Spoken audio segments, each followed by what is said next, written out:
Links to previous episodes are given in the video description, so don't forget to like, subscribe and share the video. Love Against the Throne. Episode 11. Chapter 51.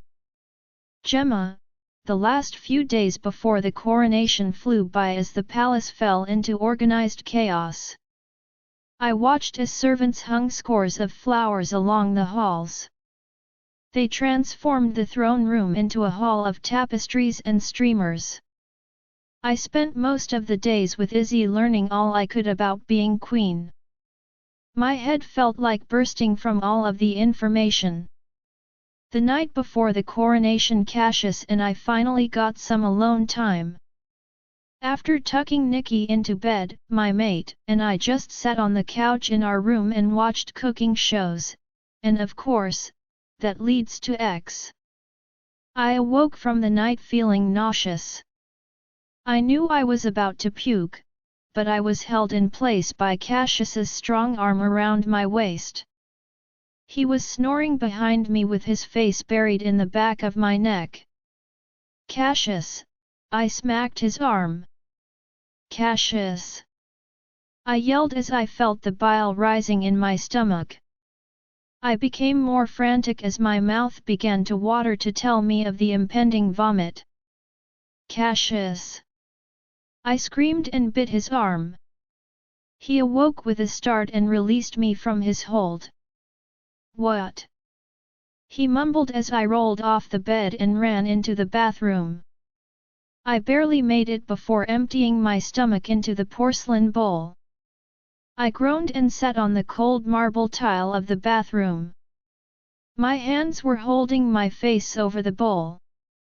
I felt nauseous again and continued to dry heave. My ribs began to hurt. I felt a hand on my back as he gently stroked me. What are you doing? I mumbled as I leaned back from the toilet. Cashas had sat behind me on the floor. I leaned against his chest as his hands gently stroked my arms. Morning sickness. I nodded. Yep. It's begun. I mumbled as I felt the need to vomit again. There was only bile in my stomach, and I gagged while retching. You don't have to watch, I said in between heaves. He pulled my hair back with one hand and stroked my back with the other hand. I am here for you, love. I couldn't fault him for trying to comfort me. I sat back down on the cold tile, and he pulled me into his lap. My head fell against his warm bare chest as he just stroked my arms. Cashas placed a soft kiss on my temple. I'm going to be doing this for the next 2 months, at least. He gently stroked my belly. We are in this together. We just remained on the floor for several minutes until we heard a frantic knocking on the door of our suite. Cashas! Gemma! It was Izzy shouting for us. I sighed and slid off of Cashas's lap as he stood up. I then heard the door open. Where is Gemma? I heard Izzy demanding in the room. We are behind schedule. My mother-in-law had become a bit overbearing the last few days. I knew it was just stress, but she was like a bridezilla. I stood up from the bathroom floor and stumbled to the door, and leaned against it. My mother was standing beside Izzy. Cashas looked back at me. Gemma had morning sickness. I was comforting her. I stepped towards him and leaned against him for a second before Izzy pulled him away. Well, we have to start getting her ready. She'll be all right. Melinda and I know how to take care of morn sickness. Now go get ready in my room. Your father and Philip are waiting for you. Cashas sighed. But Mom, I am only wearing boxers. Izzy put her hands on her hips. Cashas Alexander Fury, do not argue with me and go. she barked while pointing to the door. Cashas gave me a sympathetic look and tried walking towards me for a kiss but was stopped by his mother's hand on his chest. I guess I'll see you later, Gemma. He smiled as Izzy shoved him out of our room. Mom, where is Nicky? Your father is watching him for now. My mother replied. I sighed and felt nauseous again, but the urge to vomit was holding back for now. There was another knock on the door, and Izzy let in about half a dozen women. Okay, Gemma, I know you feel ill.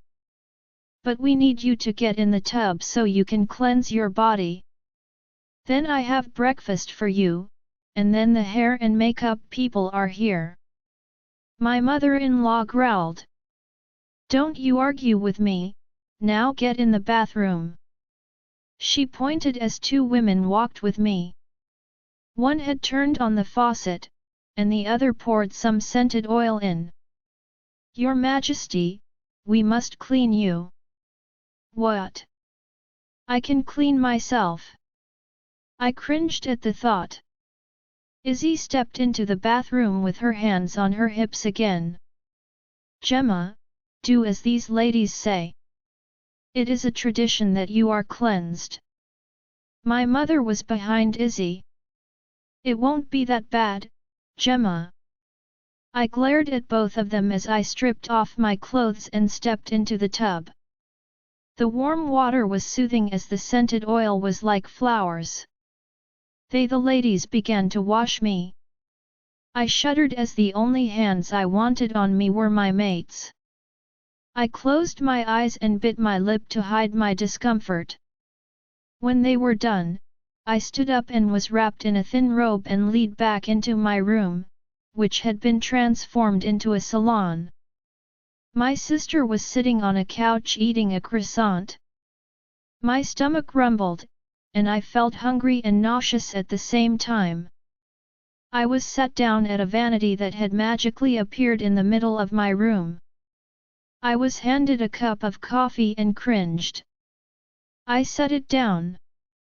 Isn't there food for me? I asked, and someone gave me a banana. I slowly nibbled at it as the salon chair I was sitting in was leaned back. A smooth hand began to rub lotion on my face and body. Again I felt uncomfortable. Oh, Gemma, don't tell me you are uncomfortable. Then I won't, I mumbled as I finished the banana. My stomach felt better as I was given some orange juice to sip on. I tried to enjoy the facial, but my nerves were starting to go haywire. In hours I would be officially crowned queen of the werewolves. I would be responsible for nearly 1 million lives as I would be able to mind-link them all. Izzy had given me advice on how to quiet them all before my head exploded. The hours seemed to go by slowly as my hair was tugged and pulled and curled. They slathered my face with too much makeup. I looked like a clown in the mirror, and then a robe was placed around me as I was led down to a room across from the throne room. There was a red velvet carpet leading into the throne room as people began to crowd inside. Izzy told me that all of the alphas in the kingdom would be here as well as the leaders of the other supernaturals. I would be meeting King Romulus of the Vampire Kingdom. Grand Wizard Twatha, leader of the witches, warlocks, and other spellcasters. Then there was Gideon Creel, the leader of the hunters. Many years ago, Terry had signed a treaty with all of them to ensure peace to protect the humans. It was an uneasy peace, but it was meant to keep the world from falling into chaos.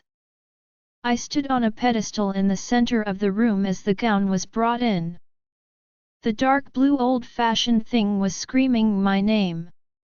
I sighed as I stripped down to only a thin white bra and my panties.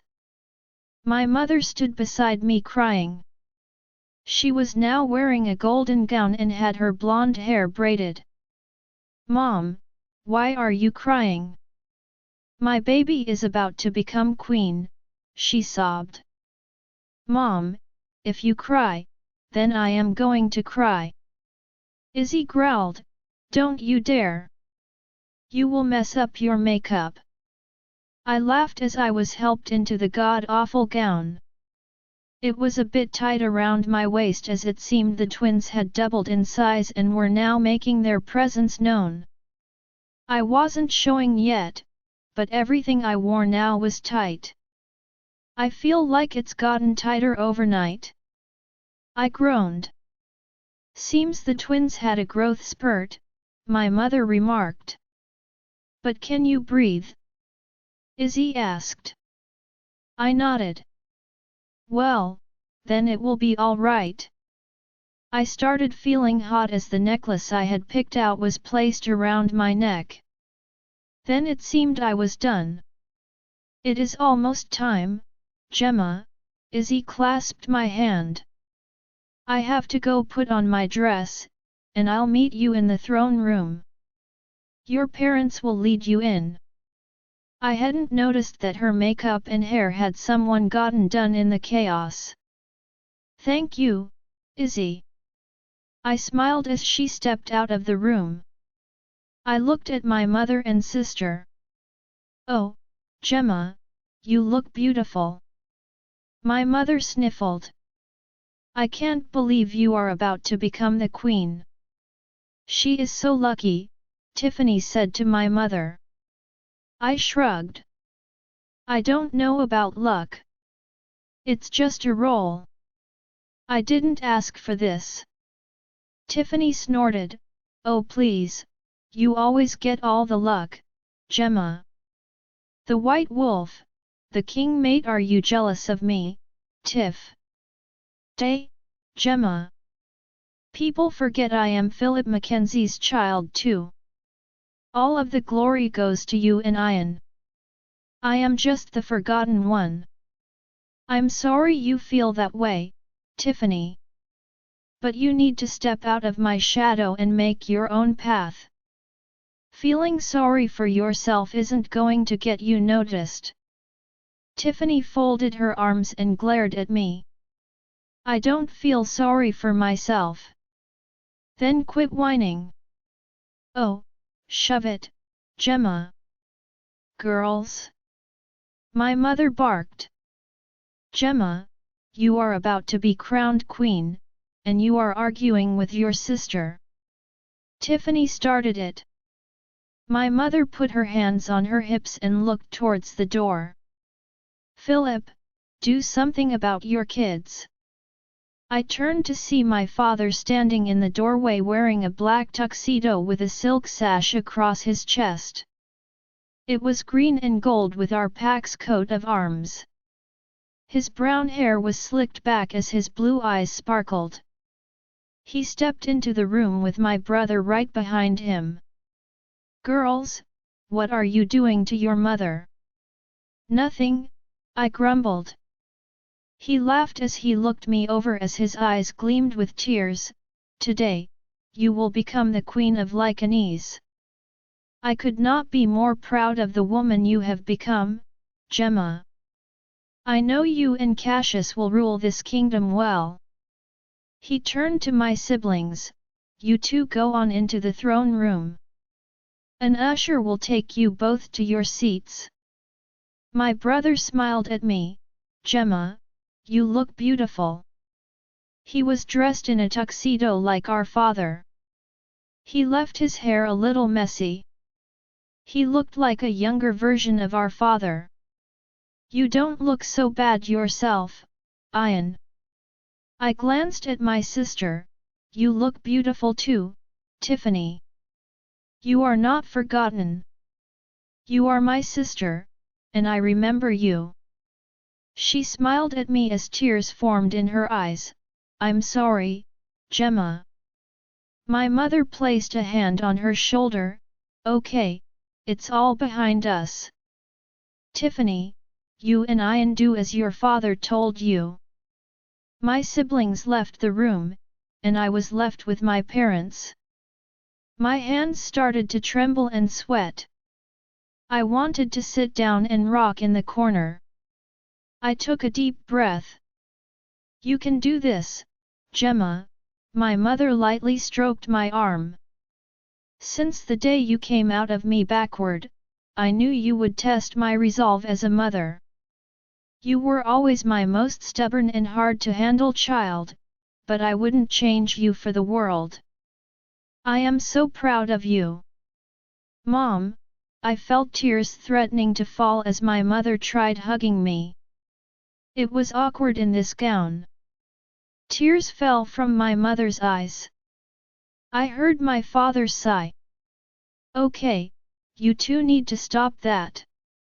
He chuckled lightly as someone knocked on the door. A guard poked his head in as my father opened the door. Alpha Mackenzie, it is time, he stated to my father. Are you ready, Gemma? He held out his hand, and I clasped it. I shook my head and took another deep breath as I walked out of the room and then walked down the red carpet with my parents on either side of me. We entered the throne room, and I saw Cashas standing on the raised platform. He looked so handsome in a black three-piece suit with a blue vest. He had several medals attached to a sash across his chest. He was wearing the furred robe I had seen in the vault. A sparkling golden crown encrusted with jewels set upon his head. He stood with a stoic expression as my parents led me into the room. Our eyes met, and for a moment, he was all that mattered. His parents flanked him. Terry was dressed similarly and Isabel had on a blue dress that resembled mine but was less elaborate. Her brown hair was braided and on her head was a crown of gold with rubies and other jewels. I eyed the crowd of gathered alphas, nobles, and others lucky enough to see the crowning of a new queen. My siblings were standing at the front of the room just before the platform. My son was standing in between my brother and sister. I winked at him as we reached the bottom of the steps. Cashas walked down the steps and stood before me. He held out his hand and glanced at my father. I will take it from here, Alpha Mackenzie. My father squeezed my hand and kissed my cheek. Go, my daughter. This is your time to shine. He smiled as he let go of my hand. My mother squeezed my arm and then took my father's arm as I clasped Cashas's hand. I took one look back at my parents. Tears were falling down my mother's cheeks, and my father's eyes were on the verge of tears. I then looked forward at Cashas. Cashas led me up the stairs and positioned me in front of my throne. He turned to the gathered crowd. Today, we will witness the crowning of the new Queen of Lycanes. He held his hand towards an elder that was standing to the side of the platform. Elder Reed, you may begin.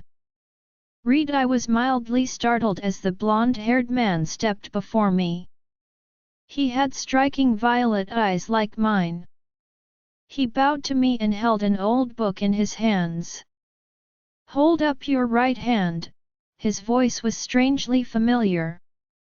I did as I was told. Do you, Gemma Sky Mackenzie, solemnly swear to rule the werewolves and other species of Lycanes with fairness and dignity to the best of your ability?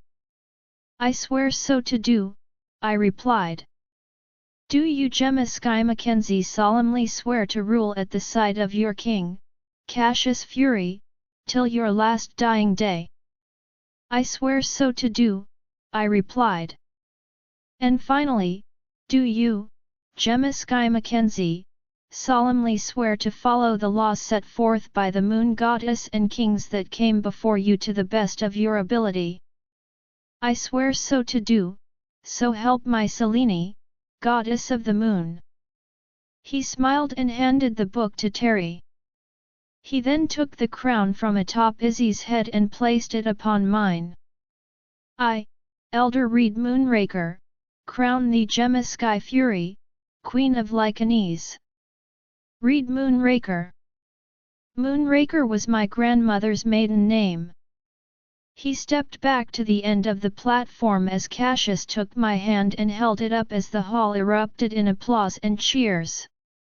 I looked at my beaming mate as he squeezed my hand. Elder Reed then handed Cashas a golden dagger while holding a gold chalice. Cashas ran the dagger across the palm of his hand and dripped blood into the chalice. He handed me the dagger, and I did the same. As my blood dripped into the chalice and mixed with Cashas's, I felt the wind pick up even though we were indoors as the room took on a silver glow.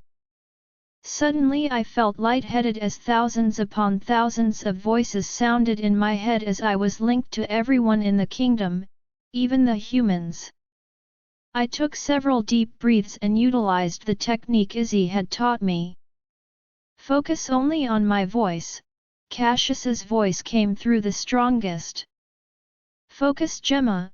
Slowly the voices quieted until Cashas's and Leonora's were the only ones I heard. I looked into his blue eyes as he kissed my hand. I present to you all, your queen, Gemma Fury, Cashas announced as everyone in the room took a knee and bowed. Even my parents and siblings bowed. I felt overwhelmed and a little nauseous. I gazed out as everyone rose from their knees. I caught a pair of blue eyes towards the front of the room that made my heart race and my hands sweat. It was him. I felt faint and squeezed Cashas's hand. What's wrong, love? His concerned voice sounded in my head. It's him, Cashas. The one that has been haunting my dreams. Cashas's POV. I growled lowly as my mother shoved me out of my room and slammed the door. I stood for a moment wearing only a pair of silk boxers. With a sigh, I jogged to the other end of the hall to my parents' room. I knocked on the door, and my father answered it. He looked me up and down and then busted out laughing. It's not funny, Dad, I grumbled at him as he let me step into the room. Philip was standing just behind my father and bust out laughing with him. What happened, son? My father said, trying to catch his breath as he and Philip slapped each other's arms. Your crazy mate threw me out of my bedroom with only boxers on, I replied with annoyance. You came out of my crazy mate, my dad lead me over to the couch. Gemma's twin brother, Ian, was sitting with her son Nick while eating donuts. Ian and Nick were watching cartoons. She wouldn't let me put clothes on, I turned to my father. He shrugged, you guys are running behind, and you know how hyped up your mother get for these things, he explained. I was comforting Gemma, I sighed, she was having morning sickness, and I was being a good mate and helping her through it. My father looked at Philip, and they started laughing again. That will get old fast, trust me, Cashas. Philip gave me a sympathetic look. In no time, she'll be cursing your existence. I narrowed my eyes at him. I was just helping. Is that so bad? No, son. The next 6 months are not going to be easy. Just remember one thing, respond to everything she says with yes dear. Whatever you say, dear. Right away, dear. A pair of sweatpants hit me in the side of the head, Dad. Son, we don't have to get ready for hours, so put these on. Looking at you are disturbing me. I narrowed my eyes at him. Why are you staring at me, Dad? No wonder you got my daughter pregnant so quickly. Philip looked me up and down. I covered myself and growled at him. Okay, Can everyone stop staring at me? I quickly pulled the pants on. What's a asterisk? I heard Nick ask his uncle. I sat on the couch beside them. Ian smirked at him. It's the grown-up word for wiener. Oh, asterisk, asterisk, asterisk, Nick chanted. Philip smacked the back of Ian's head. Ian, don't teach your nephew naughty words. Ian rubbed his head and glared at his father. He asked. Your sister is going to kill you. Phil sighed and sat on the opposite couch, picked up the remote, and changed the channel, which only made Nick cry. Grandpa! He squealed. I was watching cartoons. Don't yell at me, Nicholas. He gave the pup a look, which seemed effective as Nick just sat on the couch with his little arms folded. Philip put the TV on golf. Oh geez, Phil put the cartoons back on, I mumbled. No, he stared at the TV. As the king, I am ordering you to put it back on cartoons. Phil lifted an eyebrow at me. Are you really throwing your rank around to watch cartoons? Yes. Yes I am, Alpha. He rolled his eyes at me, which reminded me of Gemma. I laughed. So, that's where Gemma gets it. Gets what? Phil asked me. That haughty eye roll you just did. She does that all of the time. He just smirked and turned the TV back to cartoons. You pups watch what you want. Terry and I will play cards. He mumbled and stood up. There was a knock on the door, and my father opened it to a couple of omegas who pushed in carts loaded with food. Breakfast is here, fellas. I was starving and began to pile a plate with eggs and bacon and sausage and potatoes. I sat on the couch. Philip set a plate of eggs and bacon on the coffee table for Nick. The pup whined, Grandpa, I want waffles. You can't have waffles every morning, Nicholas, Phillips replied to his grandson. Nick sat on the floor and folded his arms again. Hey Nick, I lightly nudged his little arm. You know, if you want to be a big strong alpha someday, you need lots of meat to build up your strength. I smiled at him and took a bite of sausage. I sat on the floor beside him and pulled him onto my lap. Daddy says I have to be a beta. Nick looked up at me with the same blue eyes as his father, but the determination in his face was all Gemma. You can be anything you want, Nick. I can sense that wolf of yours is an alpha. He won't be happy as a beta. He picked up a piece of bacon and nibbled it. Good boy, I smiled as the pup giggled. He is taking to you, Cashas, Philip remarked. I shrugged at my father-in-law. I love pups. Philosophy. I laughed as Nick slid off my lap and began shoveling his eggs into his little mouth with his hands. I have always wanted a lot of pups. Thinking like 5 or 6. Philip snorted into his coffee. Good luck, convincing Gemma to pop out 6 pups. I shrugged. I don't know. It might not be so hard. She has an insatiable drive that I can use against her. A low growl came from the alpha. Mention my daughter's drive one more time, and I'll rip your tongue out. Yeah, seriously, dude, gross. Ian sneered at me. We spent the next few hours talking. My father and Philip give Ian and I unsolicited advice about fatherhood. Then they told us stories about their antics as young wolves. Finally, we were getting dressed in our formal wear. I put on my king suit, a black three-piece with a sash of medals on it. My father stood beside me in his closet wearing a similar suit. Are you ready for this, Cashas? Of course I am ready. I couldn't ask for a better queen. Gemma will be a remarkable queen. I just know it. My father mused. I was talking about seeing your cousin Felix. The last time you saw each other I remember, I replied. The last time I had seen my treacherous cousin was at my own coronation. He had announced his son's birth and bragged about how he was now the legitimate heir to the throne. He goaded me into a fight and wound up with a broken nose. I had to repress a growl as the memory faded. I'll try not to injure him. Well, take it outside if you must. Your mother would pop a vessel if you got blood on any of her decorations. Is that what you think of me, Terence?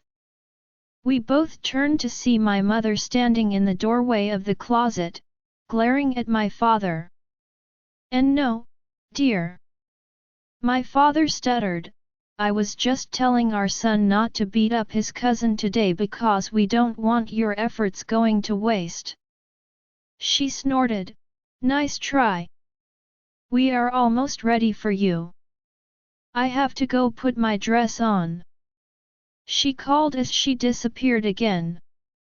Seriously, Dad? Throw me under the bus. He shrugged. Better you than me. I still want blowjobs on the regular. I cringed. Gross, Dad.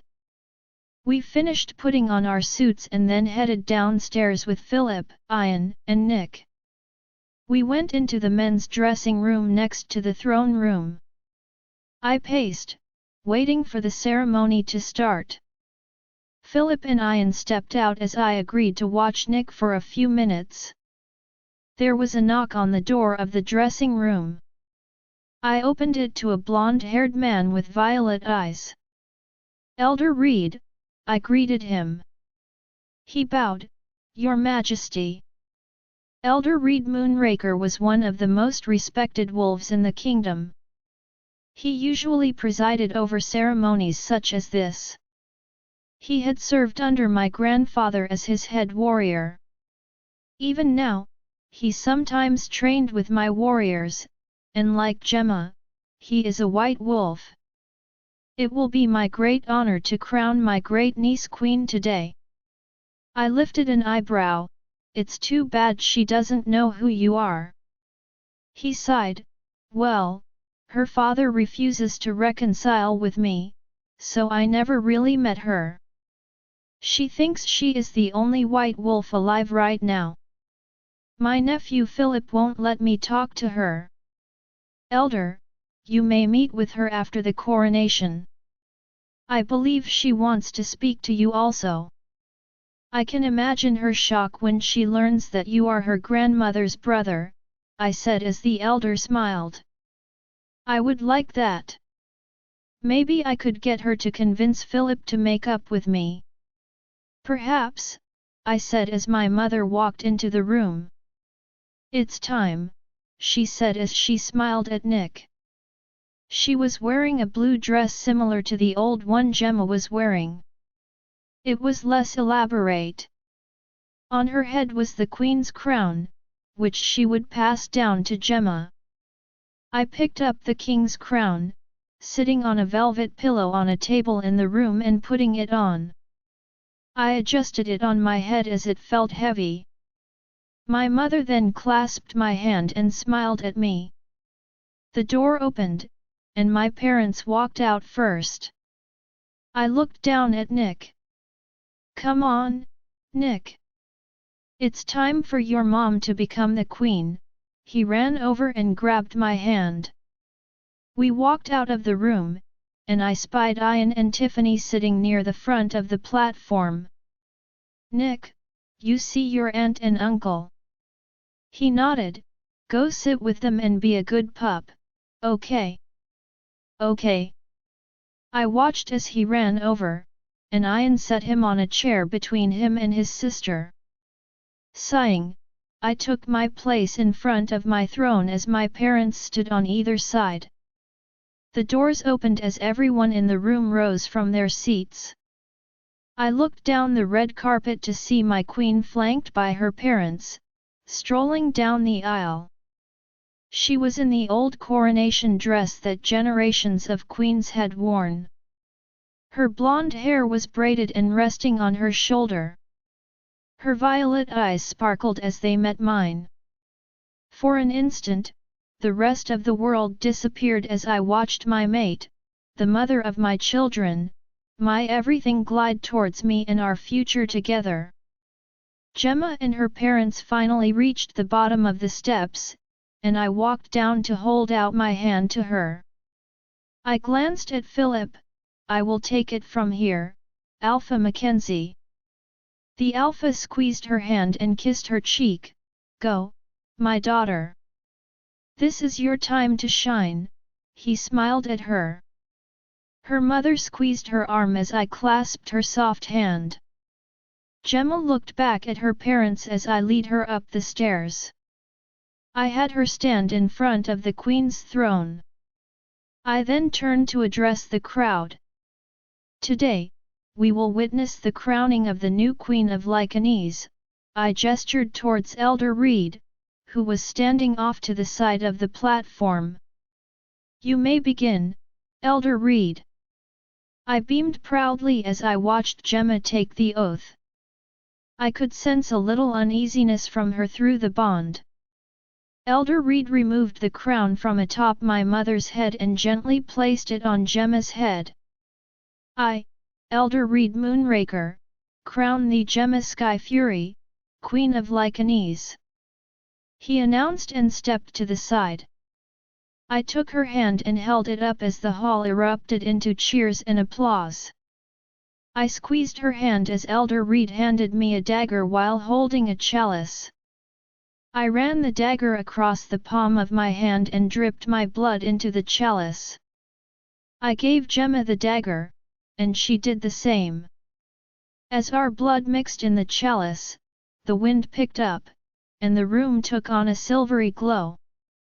I sensed Gemma's alarm as she was now able to hear the voices of every single citizen of the kingdom.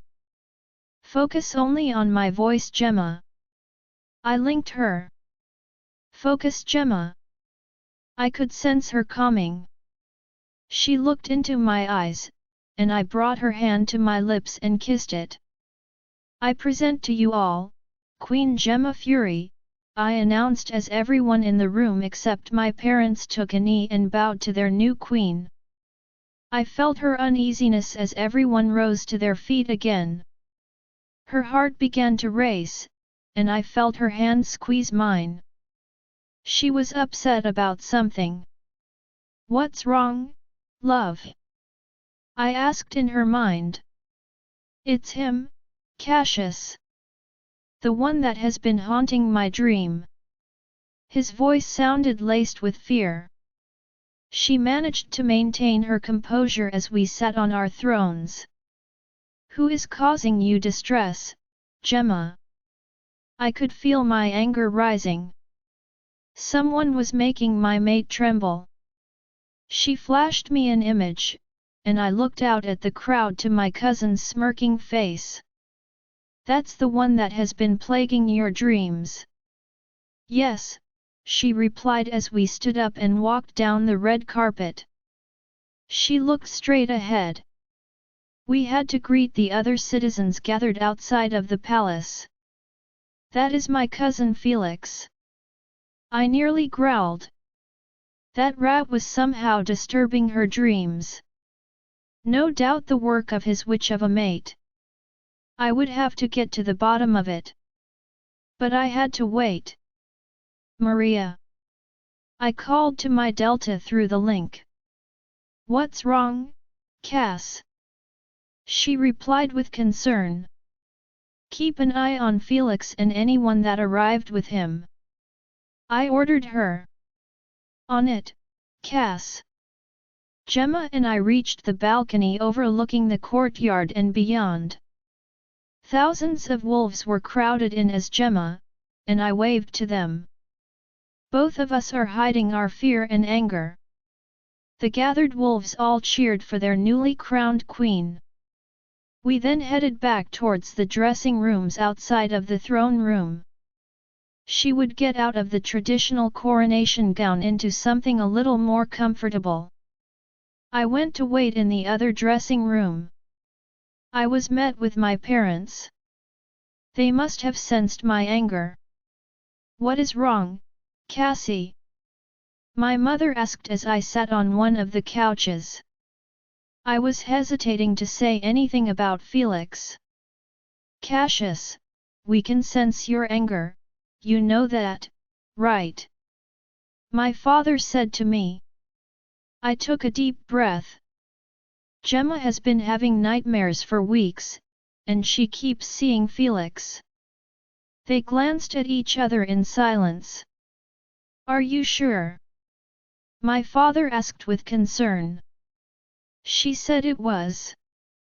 I sensed her fear upon seeing him, and as far as I know, that was the first time she ever saw him while awake. My father blew out a long breath. How is he getting into her dreams? No doubt he is using that which he calls his mate. My father spat out. What is that endgame? Oh, you know, Dad. Felix wants the crown any way he can get it. My father stood up and punched the wall. He's not getting it. Gemma is pregnant with your heir. It's over for him. You know Felix. He'll try something. We need to get to the bottom of this, Cashas, my father growled. I stood up and placed my hand on his shoulder. I already have Maria keeping an eye on him and anyone he brought with him. Well, that's a start. We'll speak with Grand Wizard Twathia after the ball. See if he has any insight on Felix's mate, I added. My father sighed. Good. I taught you well, Cashas. I took off the heavy crown I was wearing and set it on the velvet pillow. I picked up a smaller, less elaborate one and put it on. The door of the room opened, and Ainsley stepped in. She was wearing a blue dress and had a tiara on her head. Hey, Ans. I smiled at my sister. We all then exited the dressing room and met up with Gemma and her family in the hall. We would all walk into the ballroom in a procession. I looked Gemma up and down. She was wearing a shimmery dark blue dress that had a slit up the side on her right leg. The goddess knew what she was doing when she chose Gemma to be my mate. I wrapped my arms around her and kissed her soft lips. She melted into me.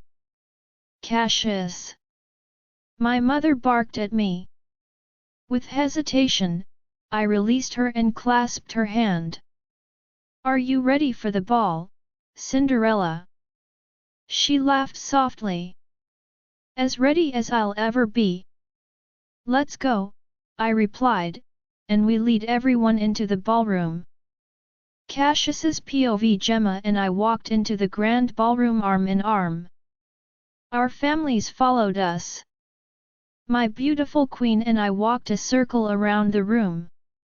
I saw my cousin Felix in the crowd smirking at me. It took everything I had not to grab him by the throat and strangle him for entering Gemma's dreams. I still had to find out how, but I suspected the raven-haired woman on his side had something to do with it. Gemma squeezed my hand, and I glanced down at her violet-colored eyes. I can feel your anger boiling, Cass. She mind-linked me. That rat cousin of mine is smirking like he knows I know it was him. He probably also knows I have little chance of proving it was him. I replied to her and led her towards the leaders of the other supernaturals. I have Maria keeping an eye on him. For now, we have to act like nothing is amiss. I stopped before King Romulus. The vampire was dressed in his finest suit and had on a silver sash. His pale skin was made to look even paler by his nearly white hair and white eyes. On his arm was his queen Guinevere. The woman has the reddest hair I have ever seen on anyone. She reminds me of a siren or a mermaid. They both smiled as I approached with Gemma. Ah, Queen Gemma, the vampire's voice purred out with a slight Italian accent.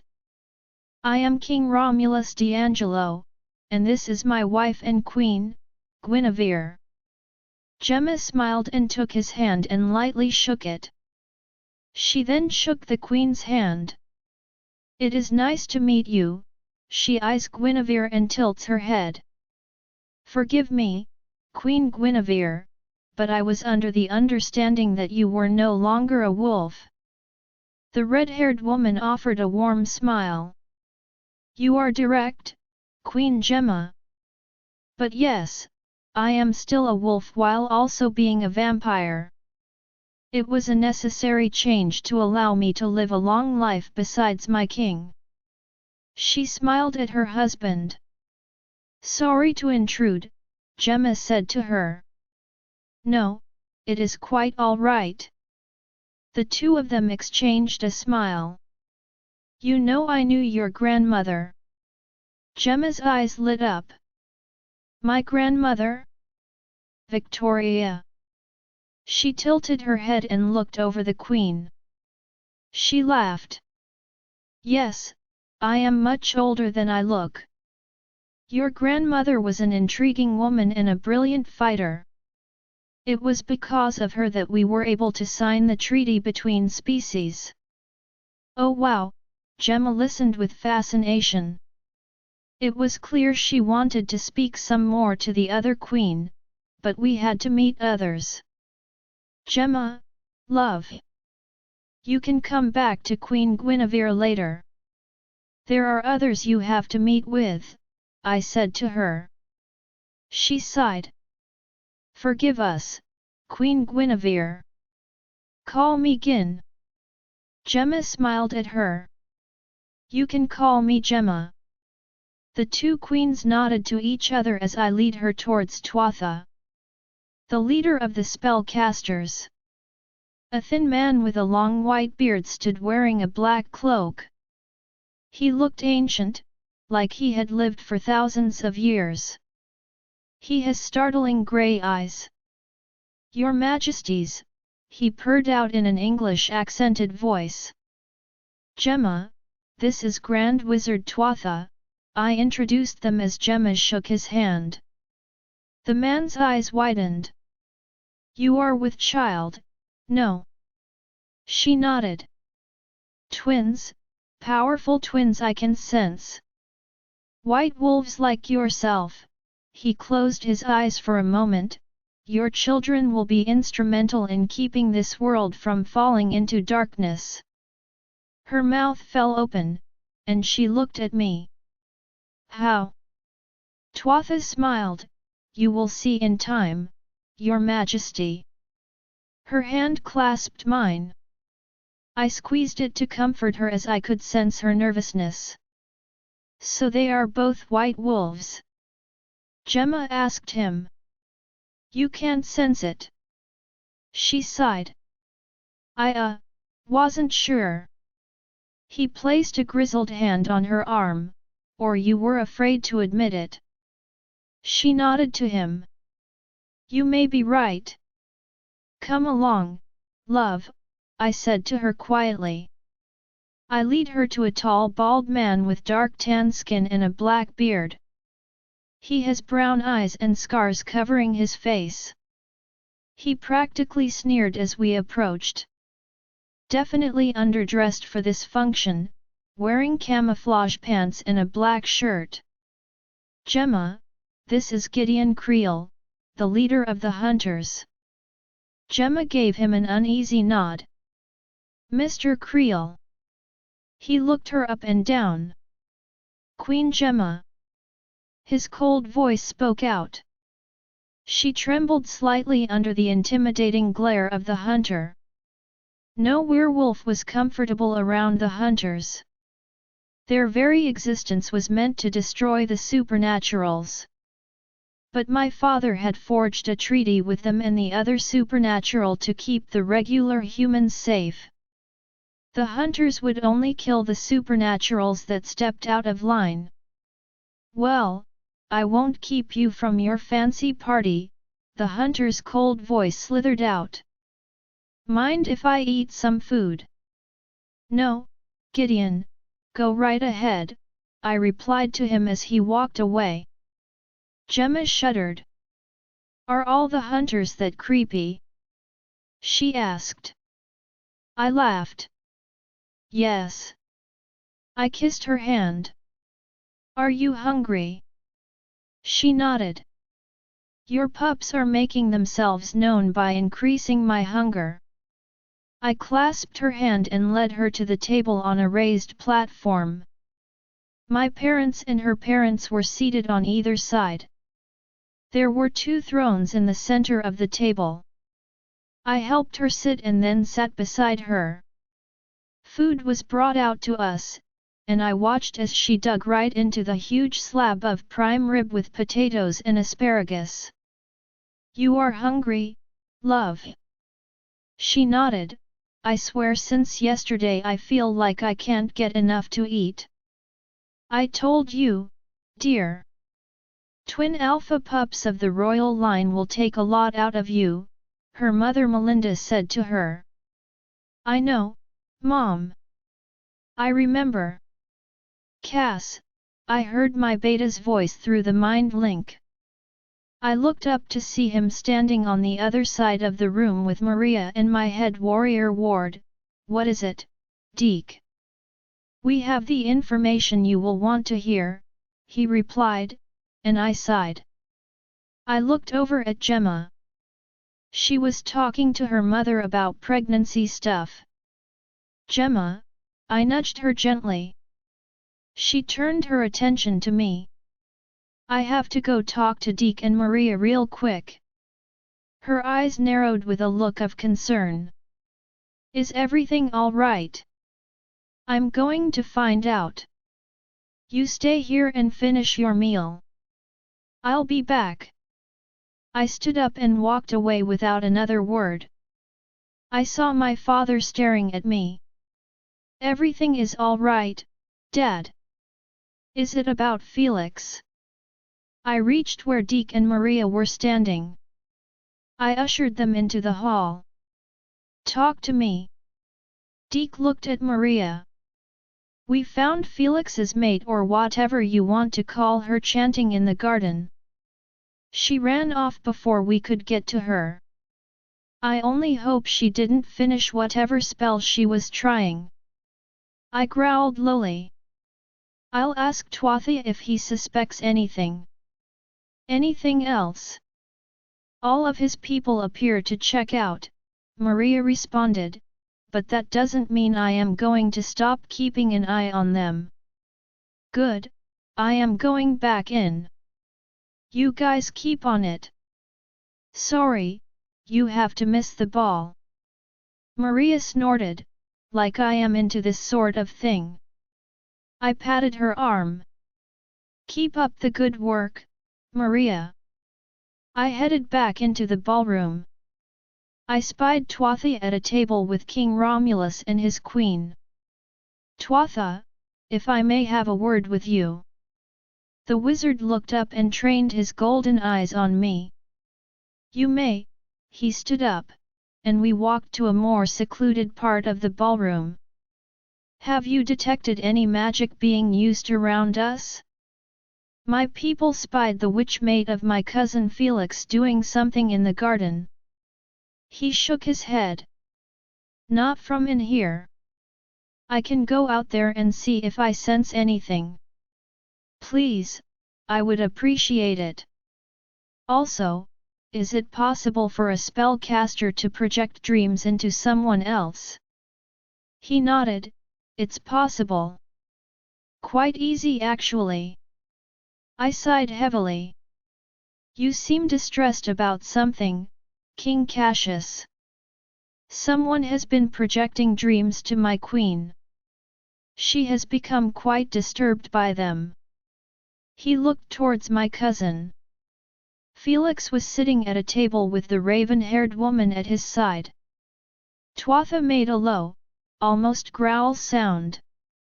The woman, your cousin, is sitting with is named Felicia Hex. She is a low-level witch. I have had trouble with her family for years. I will go to the garden. I'll have my beta meet you out there. He'll describe what he saw. I explained to the wizard. He nodded and then disappeared. I sighed. Deke, can you meet Tuatha in the garden and tell him what you saw? Yes, Cass. My beta replied. I walked back to the table and sat down, and drank some wine. My father leaned towards me. And I'll tell you later, I replied to him. I ate some food though I had lost my appetite. I found my cousin staring at me from across the room. A smug smile plastered on his rat-like face. Can we kill the bastard? Enoch growled in my head. Oh Enoch, I would love nothing more than ripping his worthless head off his body. When we were finished eating, I looked at Gemma as my father walked onto the stage set up with a small orchestra. He picked up the microphone. It is my great privilege as your former king to welcome our newest queen. My beautiful new daughter-in-law Gemma. He smiled towards us. Let us all watch my son, and his queen share the first dance of the night. I clasped her hand, and we rose from our seats. I guided her to the dance floor as the orchestra began to play. I guided her around the floor as the lights lowered and we were in the spotlight. I momentarily forgot the troubles with Felix as I looked into her violet eyes. You are glowing, my love, I whispered to her. That's just the pregnancy, she replied. No, love. You are truly glowing. You are the brightest light in this room. She laughed. My king is so sappy. Guilty, I chuckled as others joined us on the dance floor. Someone tapped her shoulder, and she turned to her father. I allowed them to have the next dance. I danced with my mother as my father danced with my sister. For a few minutes, at least, it was a happy scene as two families came together. I danced with my sister, Gemma's sister, and then Gemma's mother. Cashas, I can't tell you how happy it makes me to see how happy you have made my daughter, Melinda said to me. Her happiness is the most important thing to me, Melinda, I smiled at my mother-in-law. I can see that. She squeezed my hand. I have never seen a male wolf look at his mate with more love than the way you look at Gemma. She is my everything, Melinda. She hugged me. I can't wait to meet your pups. I leaned down and kissed her cheek. We sat at the table again after dancing. Gemma was fanning herself with her hands. Are you hot, love? She nodded. This gown is like a sauna. Want to step outside for a bit? Can we? I grabbed her hand and pulled her to her feet. I gently pulled her to the balcony. We walked out and looked over the garden. Tuatha and Deke hadn't reported back to me yet. I sighed as I leaned my hands on the railing. Gemma's hand covered mine. We stood silently as the sun faded into the horizon and the stars came out. I heard laughing behind us and turned to see my cousin standing at the doorway. Oh cousin, were you not going to introduce me to your queen? His snake-like voice slithered out. Haven't you already introduced yourself, Felix? I sneered at him. He stepped towards us. The snake, unfortunately, resembled me, light brown hair though and duller blue eyes. But one could see we were related. I hated it. I have no idea what you are talking about. Of course, he would deny it. He held out a hand to Gemma. Felix Wellington, Cashas's cousin and rightful king of Lycanese. Gemma narrowed her eyes at him. Rightful king? How so?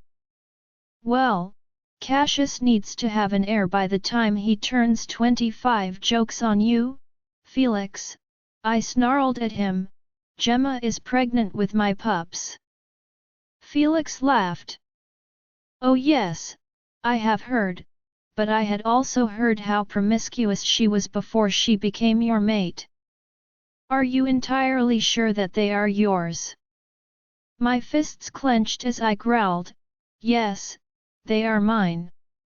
They are Cashas's pups, Gemma growled at him. Felix looked at his hand. Haven't you two only been together?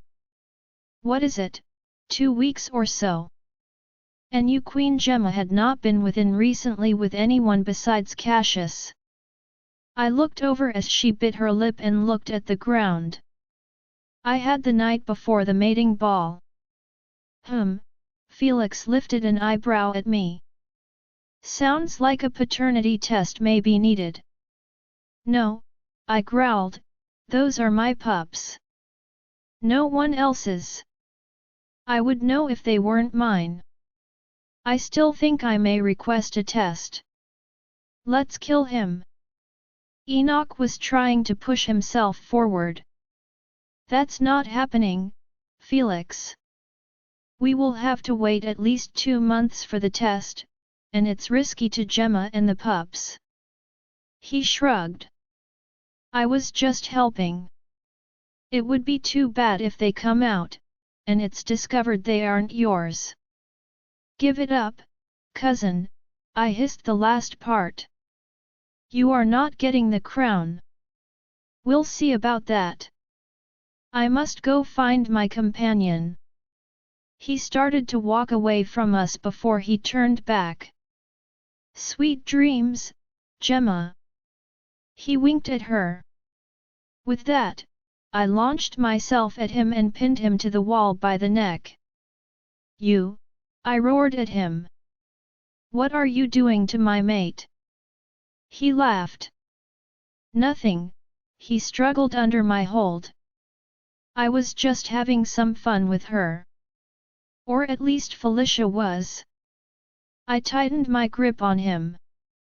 Enoch was still trying to push himself forward. I should rip you to pieces right here, I hissed. Felix smirked. Do it, Cashas. I felt someone trying to pull my arm off of Felix. Let him go, Cashas, my father said to me. This isn't worth it. Oh, very nice, Uncle Terence. Felix looked at my father while turning red. I let go of my cousin, and he fell to the ground. He got up and dusted off his suit. He smirked again. Good night, Cashas, Terence. I will be seeking that paternity test. I growled loudly as he walked away. My father had to restrain me. Dad, he can't do that, can he? I don't think he can, Cashas. He would have to convince all of the elders. I know those are my pups. I looked at Gemma and held her hands. Enoch would know if they weren't his. My wolf growled in my head, those are my pups, Cashas. We were joined on the balcony by Tuatha and Deke. I looked at the wizard and my beta. So. Tuatha stepped towards me. I detected some magic had been used in the garden. But unfortunately, not even I was able to figure out what spells and to what use it was for. I sighed at him. Deek, do you have anything to add? My beta shook his head. Your Majesty, I am, and some of my coven members are willing to stick around here after the ball and for a few days to keep an eye out for any magic. The wizard offered. I would greatly appreciate that, Tuatha, I replied to him. I will make sure you have full access to the palace to work. He nodded. Your father has helped me greatly in the past, and I would like to return the favor. Your queen and pups are far too important to our collective future. Gemma smiled at him. You have an older pup, Your Majesty? Tuatha asked her. Yes, I have a 3-year-old son. The wizard smiled. Ah yes, he too shall play a role in securing our future. He bowed before us. I must go to my room and prepare some things. I bid you both good night, he said before disappearing. Gemma and I stood looking at each other for a moment. I could sense how tired she was. Love, are you ready to leave the ball? I thought we had to stay all night. I shrugged. You are pregnant. They will understand. You and the pups matter more than a ball. She sighed. Your mother and I will take care of things down here, son. My father patted my back. Thanks, Dad. I held out my hand to my queen. Come, darling. I want to say good night to my family first. Okay. After Gemma said good night to her family and mine, we headed upstairs to our room. We went into the bathroom for a shower. She put on a robe and went to check on her son in the room next door.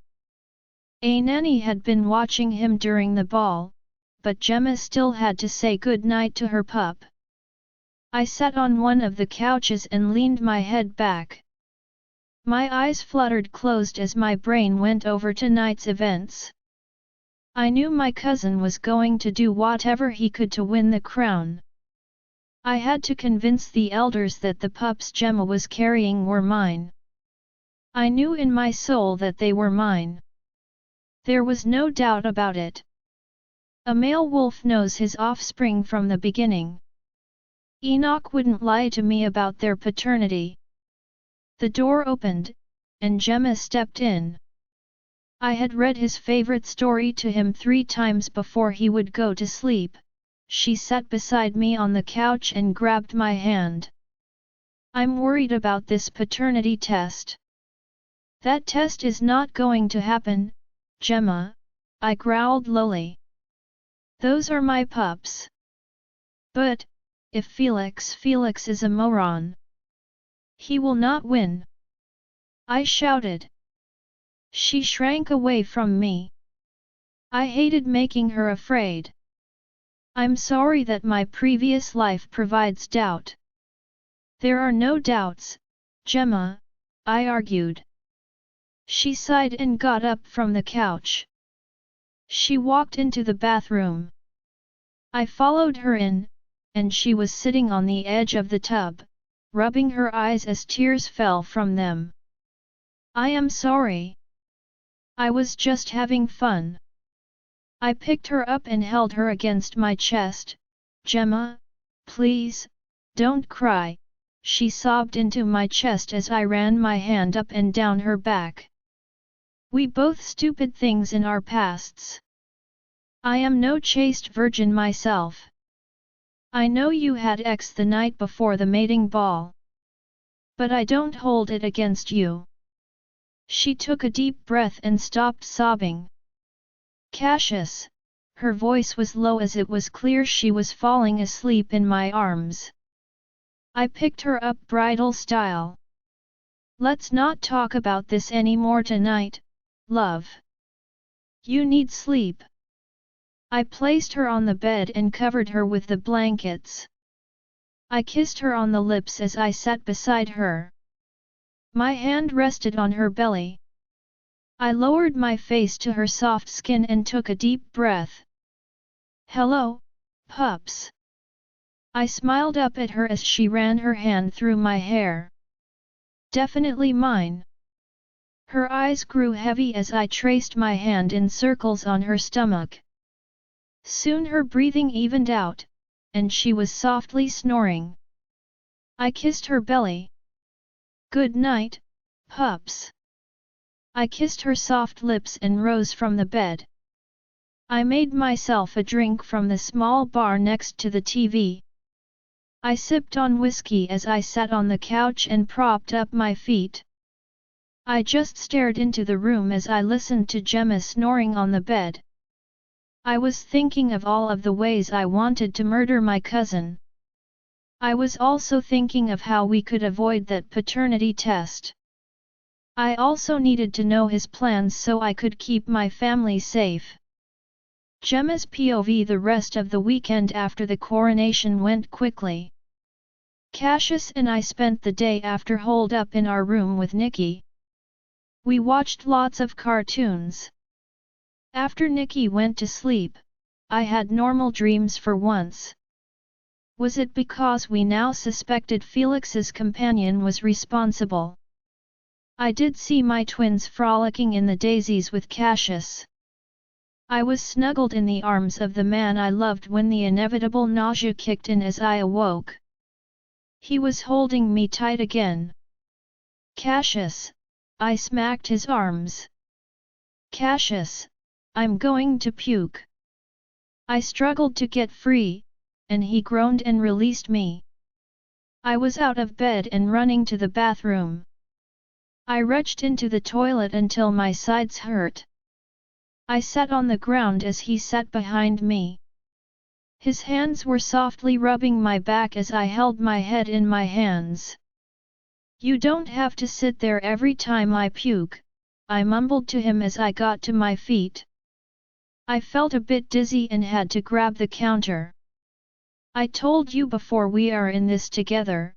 He stood behind with his hands rubbing my arms. I sighed and rinsed my mouth out with water and mouthwash.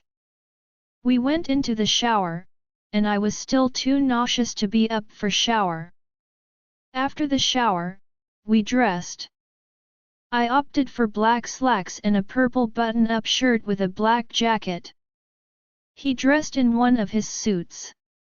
"This one dark red with a white shirt," I said as I looked him over. He smirked. "You like this one?" I nodded as I kissed him. "Of course, though you could probably put on a burlap sack, and I'd still find you cute." He laughed. "I may hold you to that."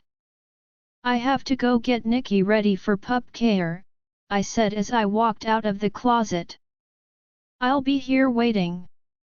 I left our room and went across the hall.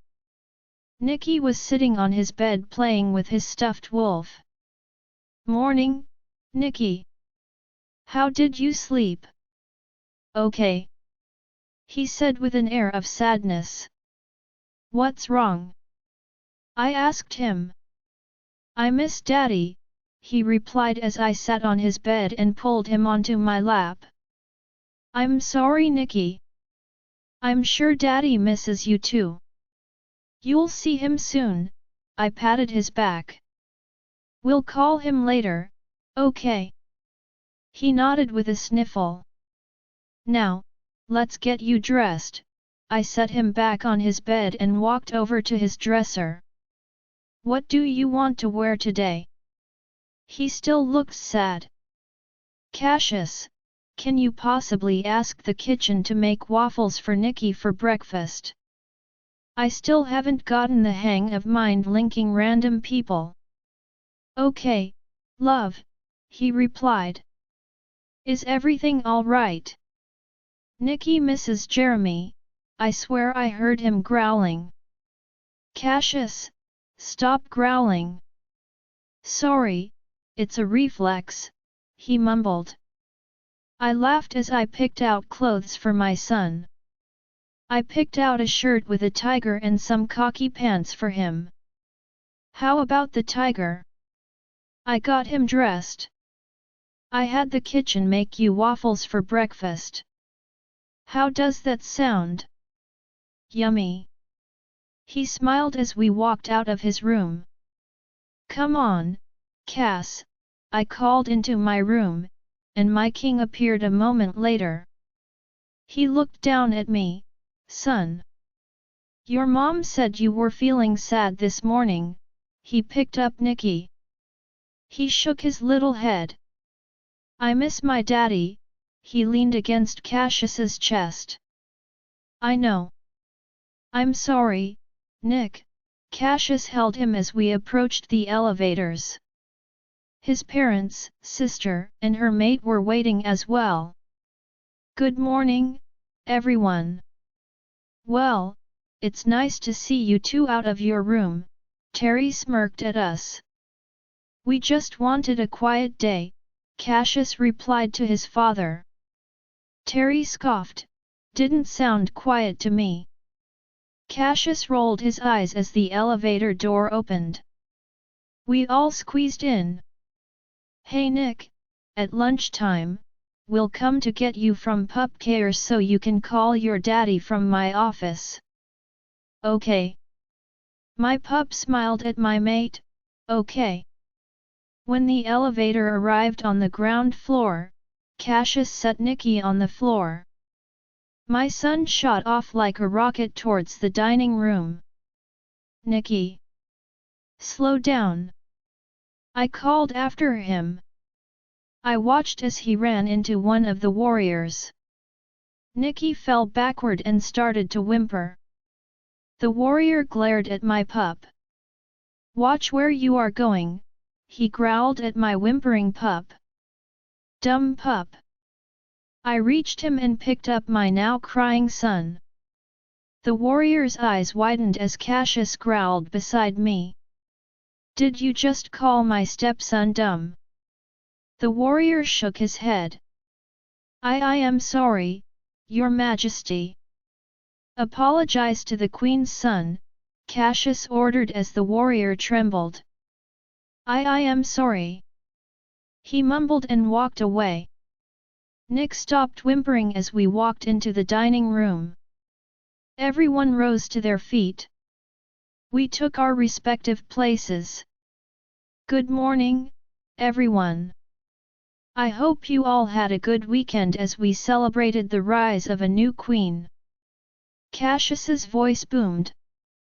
"Now, let's welcome a new week. Let's eat." I noticed a kid's chair beside mine. I smiled at Cashas as I set Nikki down on it. "Look, Nikki, you have your own chair." The Omegas brought out breakfast, and Nikki clapped his little hands as I opened the cloche revealing his favorite. I helped him butter and syrup his waffles before turning my attention to my own breakfast. It was bacon, eggs, and toast. I took one whiff, and suddenly I felt sick again. I had been feeling fine. I nibbled on some of the toast and felt bile rising. "Excuse me." I got up from my seat and ran to the nearest bathroom. I reached it just in time. I stood over the toilet, bracing myself against the wall. I sighed when I finally felt I could leave the bathroom. I rinsed my mouth out with water and walked slowly back to the dining room. Cashas gave me a sympathetic look as I sat back down.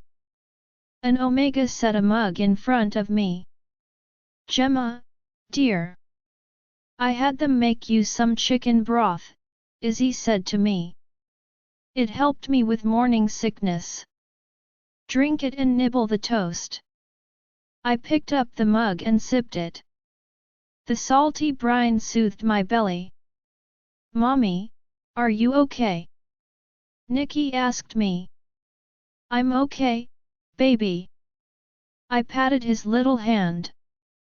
Are you ready for pup care? I'm sure your buddies Nico and Henry will be there. He nodded as he finished his food.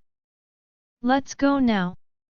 I have to finish my food first, okay? He folded his arms and scowled at me. Don't scowl at me like that, Nicholas, I scolded him, you have to be patient. He growled lowly. Leonora growled in my head. That wolf of his is a defiant pup. I'll put him in his place. I laughed at my wolf. I finished my broth and felt better. I picked up a piece of toast. Cass, I'm taking Nick to pup care. I'll meet you in the office. I got up from my seat and kissed him. Okay, love. I grabbed my son's hand, and we walked out of the dining room. Now, I am not mad at you, Nicky. Leonora yelled at Lasher. He mumbled. Well, she is his mother wolf. He needs to learn to listen to her, I explained to him. After dropping him off at pup care, I walked into the office and noticed that the desk had been moved, and now there was another desk beside it. Cashas smiled as I approached. I got you, your own desk, so we can work side by side and have our own spaces. He sounded so proud of himself. He stood up from his desk. I walked over to him, and he clasped my hand as I sat in my new chair. Oh, nice chair, I remarked. I'm glad you like it. He sat in his and turned on his computer. I already got started on the emails. He explained as there was a knock on the door. Come in, he said as Casper and Ainsley walked in. Casper bowed. What's up, Casper? Cass, I want to know what is going to happen to my father. Cashas sighed. He is going to be executed. The young alpha sighed. I figured. When? I need to get back to my pack and be sworn in as alpha. My beta reports I am needed. Tomorrow, Cashas replied to him. Okay. I need to leave after to get back to my pack. Cashas looked at his sister. Are you going to go with? She nodded. Yeah. I already told Mom and Dad. So, will you be sworn in as their Luna also? Cashas asked her. She shrugged. I guess. I don't know how to do a Luna ceremony. Have Mom go with you, Cashas said to her. Cashas, I was wondering if I could see my father one last time. Casper was wringing his hands as he waited for Cashas to reply. No. He is quite volatile. He has gone feral and isn't speaking coherently. Casper sighed. Please. He's still my father. My answer is no, Cashas growled lowly at him. Now, Ainsley, go ask Mom to help with your Luna ceremony. Let us know when it is so we can be there. Casper frowned as he grabbed Ainsley's hand and led her out of the office. I sighed. I think you should let Casper see his father. Gemma, I am not arguing about this. Blake Reynolds is very dangerous. He is in the dungeons. How dangerous can he be? He glared at me. This discussion is over. We have work to do. I shook my head and turned my attention to the computer on my new desk. What do you need me to do? He divided up the emails and other work. We worked in silence for some time. Both lost in our own worlds. We have to meet with the elders. Predictably, Felix has questioned the paternity of our pups, and the elders want to speak to us about it." He nearly growled out. "Okay," I replied while my back was still turned to him. "The elders should be here shortly." I nodded. "Okay." "Gemma, are you mad at me?" "No, Cass." He sighed, and we worked another 20 minutes before there was knocking at the door. "Come in," Cashas said out loud. The door opened, and 5 elder wolves walked in. They were the oldest and most respected wolves in the kingdom. Some were former alphas. There were 1 female and the rest male. Elder Reed, who had presided over my coronation, smiled at me as they sat on the couches. Cashas and I stood before them. "Would anyone like something to drink?" The female elder stood up. She had jet black hair and fierce-looking green eyes. "No, Your Majesty. We are here on business." "Of course, Elder Fern." He clasped his hands. "No doubt you are questioning the paternity of mine and the Queen's unborn pups." Another elder stood up. He stood tall and strong. He had pure white hair and a long beard. "We have heard of the Queen's promiscuity in the past. Lord Felix came to us with concerns that the pups in question are not of your blood." Cashas growled. "They are mine, Elder Murray. My wolf has confirmed that." "That isn't always accurate, Your Majesty." Elder Murray pressed. "We need only question the Queen before we make a decision." My mate sighed and looked at me. "Sorry, Gemma." "It's all right, Cass," I reassured him. I looked at the elders and met eyes with Elder Reed. He looked familiar to me. I couldn't place it. His eyes were violet like mine. Only white wolves had violet eyes. "Queen Gemma, did you have relations with a male before the royal mating ball?" Elder Murray asked me. I hated the line of questioning. "Yes, Elder. I was also on birth control." He looked at the other elders.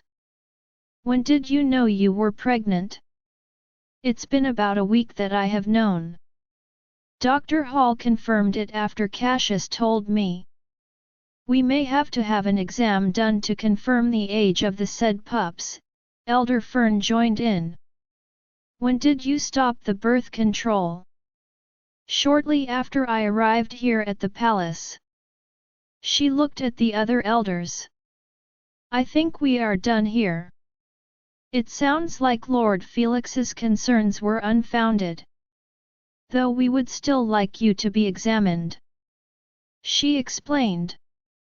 "Do that, and we'll close the matter." "Fine," Cashas spat out. "Is there anything else?" They all stood up. "No, Your Majesties." Elder Murray said to him, "Sorry to meet you this way, Queen Gemma." He bowed, and they all filed out. Elder Reed was the last one.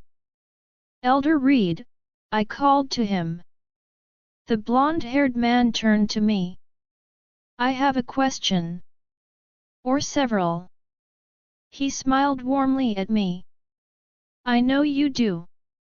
And to answer your first one, yes, I am a white wolf." I laughed. "Don't tell me that you read minds." "I don't." "Your last name is Moonraker." He nodded. "That was my grandmother's maiden name." "Are we related?" He looked me up and down. "Yes. Victoria was my sister." My mouth fell open. "You're my uncle." "I mean great-uncle." He nodded again. "Yes. How come I have never heard of you or met you?" He sighed. your father and I had a falling out many years ago. He banished me from his pack and told me never to contact you. What happened? He clasped his hands. It's a long story, Queen Gemma. Please call me Gemma. Call me Uncle Reed. He kept his warm smile. Perhaps another day, I will tell you my tale. Tell you about white wolves. That would be good. I have a lot of questions that my father couldn't answer for me. And I am carrying twin white wolves. His eyes widened as he looked at my belly. Oh dear goddess. He glanced at Cashas. Perhaps we'll talk sooner. This is serious. How about tonight? He nodded. Yes, that works. I looked at Cashas. Is that all right? Yes, Gemma. May I be there as well? Uncle Reed nodded. Yes, Your Majesty. As their father, you are going to know everything I can share. I'll see you both later. Come back around 5, Cashas told him. The elder bowed and left the office. Did you know he was my uncle? Yes, Cashas walked back to his computer. How come no one told me? I was annoyed that I had been left in the dark about Elder Reed.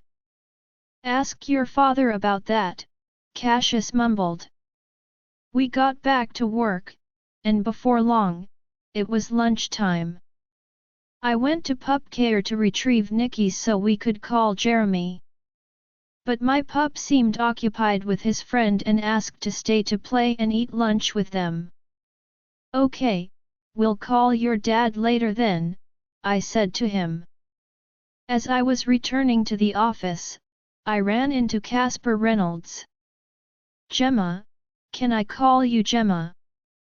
He asked while grabbing my arms.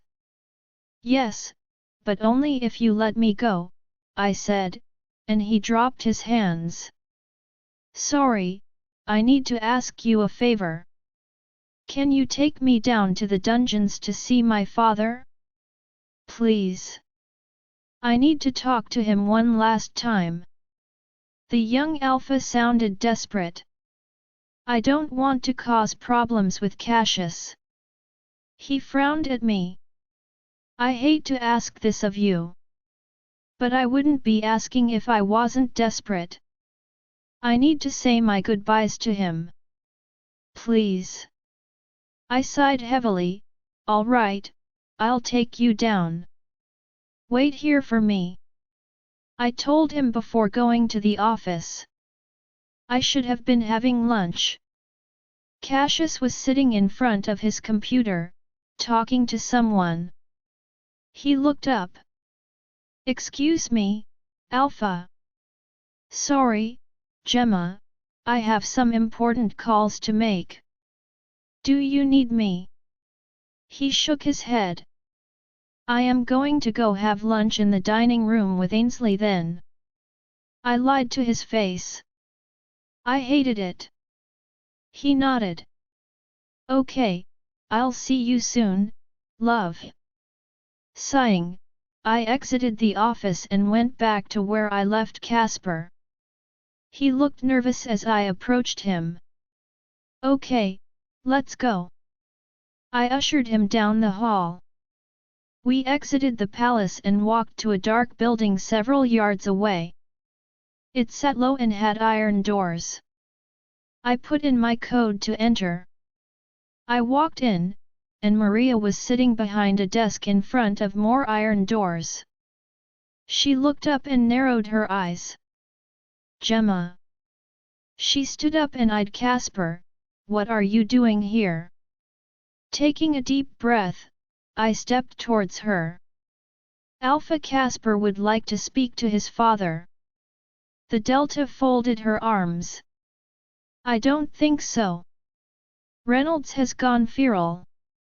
It's taking everything we have to keep him from tearing up his cell.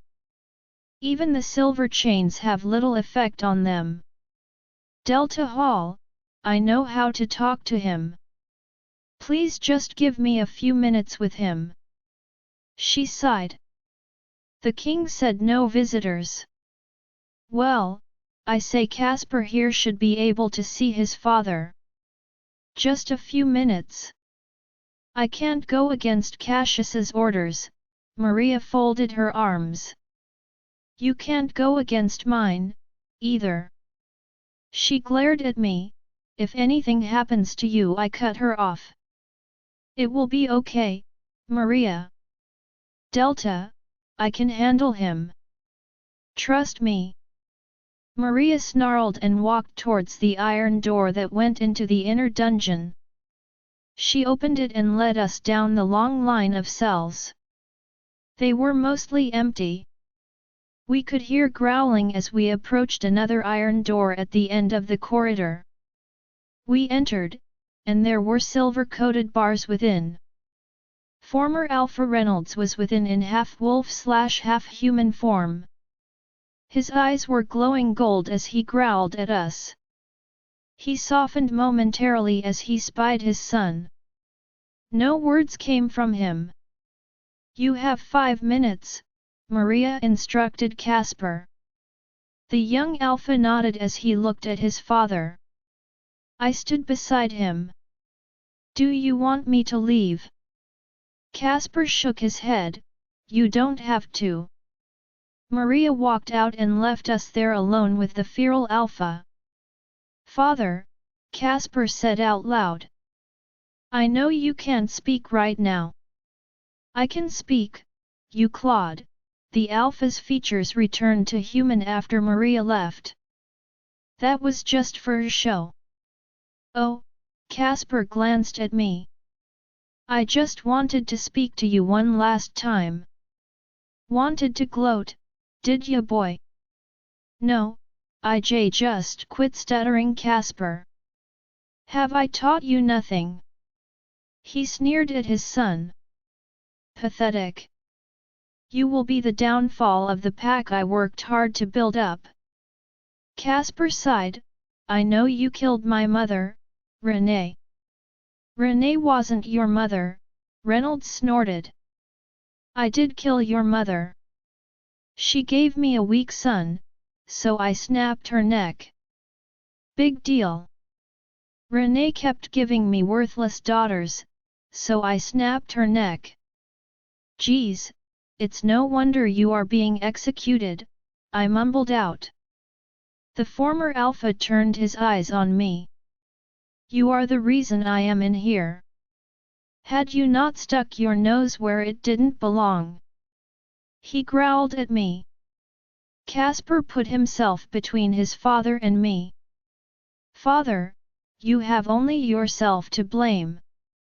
What you did to Nicole and the others, you have to keep your women in line, son. Letting them think they have power is how packs fail. He growled again. Don't let this asterisk they call a queen tell you otherwise. Call me a asterisk one more time, I growled at him.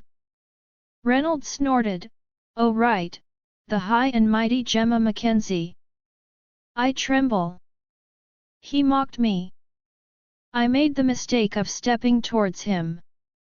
He grabbed my arm and pulled me into the silver bars. I hissed as they made contact with my skin. I tried pulling away as he tightened his grip. You will be the downfall of this kingdom, his voice hissed. Cashas will be whipped into submission, and the kingdom will fall into ruin because he thinks you are his equal. Father, let Gemma go. Casper punched him, and the Alpha fell back into the cell. I fell backward and hit the ground. The Alpha stood up and slammed into the bars, growling. You are a worthless whelp. He shouted at Casper. Casper growled as his father lunged at the bars again. Casper grabbed him by his neck and held the elder wolf against the bars. See, I am not as weak as you think, Casper's fingers extended into claws, and he slit his father's neck through the bars. Reynolds howled as Casper dropped him. Reynolds held his neck as blood poured out. There was a growl in the hall as the iron door was flung open, revealing my furious mate. Cashas looked at the bleeding alpha on the floor. "What have you done, Casper? I saved you the trouble of executing my father." The horrible gurgling sound from the former alpha as he lay dying became quiet as his body lay still. Maria opened the door to the inner cell and stepped in. She kicked the still form of the former alpha. "I think he's dead." "He's dead," Casper stated. "You can lock me up if you must, Cashas." Cashas shook his head. "No, what's done is done. Now get out of here. If you would have my father's remains sent to my pack." The king growled. "Fine." Casper walked. I shuddered when Cashas turned his anger on me. I was standing against the wall. He gently ran a hand along my sulfur-burned arm. I hissed. "We need to get you to the hospital," he said with his cold tone. I followed him out without protest. Cashas's POV Gemma left to get lunch while I finished up with the calls I had to make. It seemed everyone needed mediation this morning. Did they all start conflicts during the coronation?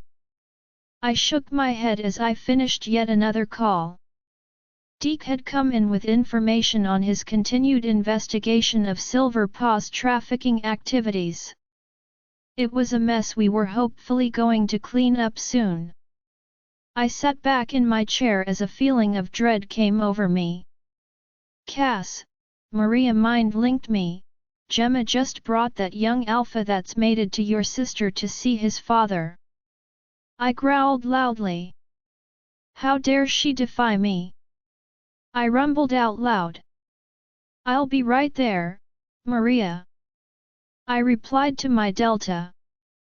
With a frustrated sigh, I stood up and stormed out of my office. "Do I have to babysit my queen?" I snarled. "I don't think so," Enoch replied. I reached the dungeon in no time, and Maria had the door opened for me. "Why did you let her in?" Maria turned her brown eyes on me. "Her orders are as valid as yours." I growled as we marched down the hall. I felt a jolt of pain and let out a growl. Gemma had gotten herself hurt again. We reached the door, and I flung it open. I looked in on a horror scene as former Alpha Reynolds lay on the cell floor bleeding out. Casper was staring at him with a hand, and Gemma was leaning against the wall. "What have you done, Casper?" "I saved you the trouble of executing my father," he replied matter-of-factly. I was unsure of what to do at this moment. I should lock him up, but he did sort of save us the trouble. Maria entered the inner cell and kicked the body. "I think he's dead," she muttered. "He's dead. You can lock me up if you must," my brother-in-law stated without emotion. I shook my head. I decided not to punish him. "No, what's done is done. Now get out of here. If you would have my father's remains sent to my pack," he said before walking out of the cell. I turned my attention to my mate.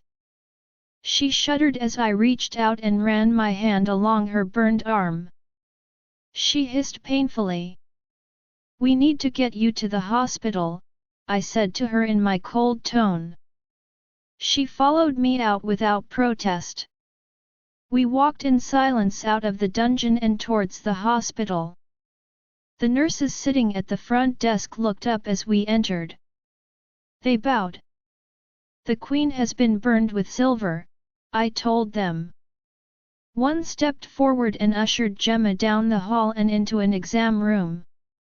I walked behind. Gemma sat on an exam table, and a moment later, Angela walked in. "So, Maria tells me you were having fun in the dungeon," she asked Gemma. "Just examine her, Angie." I nearly growled at my friend. She shrugged and began to administer first aid to Gemma's arm. "Is this all that happened?" "I may have been knocked." Gemma looked at the ground as I growled lowly. Angela looked at me and sighed before she had Gemma lie down on the table. "Do you feel any pain?" "No, just my arm. I'm going to do a quick exam anyways," she explained. It took only a minute or so. "Everything appears fine. Do you think you can tell how far along she is with her pregnancy?" I suddenly asked. It was what the elders needed to know. Angela nodded and walked out of the room, and returned with an ultrasound machine. She squirted gel on Gemma's stomach and moved the probe around. "When did you first detect your pups, Cass?" "About a week ago." She nodded and continued to move the probe around. They are fast-growing babes." She pointed to the screen at two tiny dots. "Is that them?" Gemma asked as Angela nodded. She smiled and looked at me, and turned away. For a moment, everything was forgotten as I looked at the dots. I felt my pride swell as I just stared at them. They appear older than they are, but being of alpha and royal blood, they will grow faster than other wolves. Angela sighed. "I'd say they are about a week and a half along." Gemma and I sighed with relief. "I knew they were yours," she said to me. "Can you write that up in a report for the elders, please?" "Yes." Angela paused the image and printed it out before turning it off. "I'll have that for you by the end of the day." She stood up. "Gemma should be free to go." "Thanks, Ange." I patted her on the back as she walked out of the room. Gemma's smile fell as I looked down at her. "Let's go," I held out my hand to her. She clasped it, and we went back to the palace. After we walked into our office, she sat down on the couches. "Why did you think it was all right to go against my order?" She looked at the ground while playing with her hands. She looked more little girl than the queen of the werewolves right now. She trailed off. Casper sounded desperate to see his father. He wanted closure. I ran my hand through my hair and sat on the opposite couch. "Gemma, I gave that order because Blake Reynolds was dangerous, even locked up. He had gone feral. Actually, as soon as Maria left the room, he turned back into his human form and resumed talking normally. Either way, you shouldn't have gone against me. You had no right keeping Casper from seeing his father." She looked me in the eyes. "I had every right. I am the king, and my word is final," I growled at her. She stood up, "And I am the queen. My word is as good as yours, is it not?" "It is," but she folded her arms. "So, you don't actually want me to use my power? If I think a decision you make is wrong, am I not allowed to counter that decision?" "I'm sorry I got hurt. That was my bad. But Casper got closure. I didn't know he would end up slitting his father's throat. But I stand by what I did." My defiant queen glared me down. "Please, if you feel the need to go against my orders and decisions, tell me first." "Whatever," She turned and started walking out of the office. Gemma. Where are you going? I'm starving. She stated and pulled the door open and walked out. Sighing, I followed her out of the office. It was like a repeat of last week. Gemma. I am going to get lunch and cool down. All right. She turned her gaze on me. I nodded, fine, I'll see you later. I squeezed her arm and kissed the top of her head. She seemed to calm down a bit before turning heel and walking away from me. My beta Deke approached me as Gemma stormed by him. Well, that one was quieter than the last one. I glared at him, what do you want? He shrugged. I was hungry and wondered if you wanted to get lunch with me. I smirked, are you asking me out on a lunch date, Deke?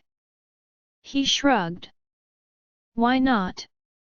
Sure, Gemma, and I need a little time to cool off.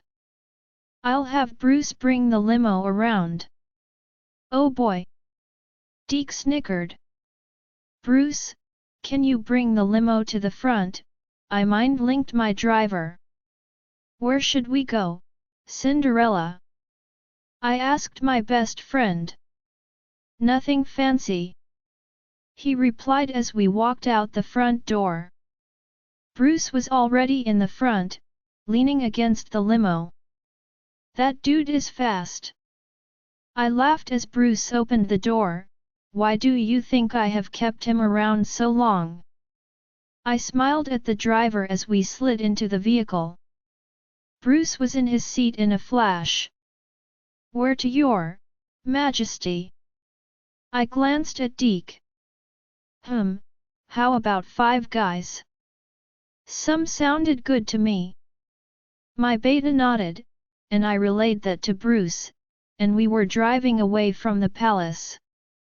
It felt nice just to spend some time with Deke. We rarely had moments like this since I became king. We arrived at the restaurant and smiled at gawking citizens.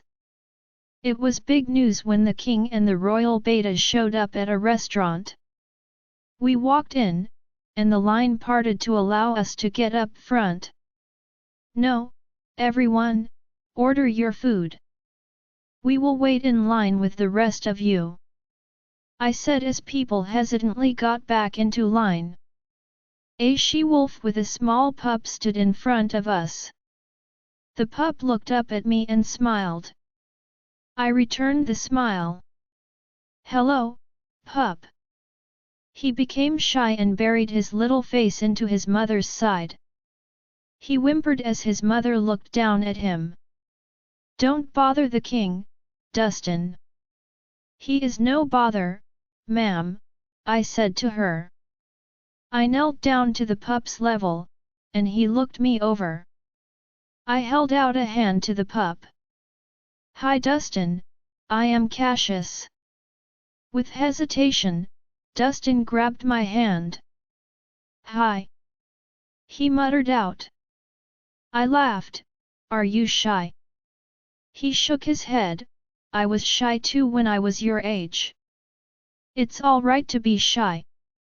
The pup smiled and pulled away from his mother. I'm 4. He held up his little fingers. Big boy, are you going to eat a big burger? He giggled. The biggest one. I ruffled his brown hair. Growing pups need all the meat they can get. He giggled and launched himself into my chest. Dustin, his mother barked at him. It's all right, ma'am. The pup hugged me, and I patted his back. We better get moving. People behind us want food. I rose to my height, and the pup held onto my hand. Man, you got this dad thing down already, Deke leaned into me. The mother ordered her food for her and her pup and then looked alarmed when it appeared she didn't have enough money. She started to tell the cashier to take food off. I stepped forward. I got this. She looked at me with tears in her eyes. Anne. You don't have to do that, Your Majesty. No, I insist. I looked at the cashier. I'll pay for her food, I stated as Deke, and I gave the cashier our own order. Thank you, King Cashas. I was short on my pay this week, and I just wanted to treat my son. She sobbed. I smiled at her. Where do you work? I am a waitress at another restaurant, and I had to take a day off for my father's funeral. So I was short. She explained. I'm sorry to hear about your father, I gave her a sympathetic look. Do you need help with expenses? You know we help with that. She shrugged. I hate to ask for handouts. We were standing by the soda machine, getting our drinks. Deke, do you have a pen? My beta handed me a pen, and I wrote a number on the back of my receipt and handed it to the she-wolf. Here, call this number. They may be able to help you out. Tell them I sent you. She took the paper with hesitation as our number was called out. Deke and I grabbed the food and walked towards some tables in the back. Anne and her pup sat beside us. We chatted some more as Dustin sat on my lap. He kept stealing my French fries. Dustin! His mother chastised him. I laughed. You must love fries, huh, Dustin? The pup looked up at me and grinned as he stole another fry. You are really good with pups, Your Majesty, Anne said to me. He's practicing for when he has his own, Deke chimed in. She smiled at me. I heard you and the Queen were expecting. Well, in my opinion, I think you will be an excellent father. Thank you, Anne. We finished up our meal and walked out of the restaurant with Anne and Dustin. Goodbye, Dustin. I enjoyed eating lunch with you and your mom. You are a very good pup. Dustin looked up at me. Bye, Cashas. He waved at me. Thank you, Your Majesty. Anne bowed to me. Have a good day, I replied to her as they walked towards a bus stop. Join our Facebook and WhatsApp group for more updates, link is given in description. Rest audiobook will be continued in next episode.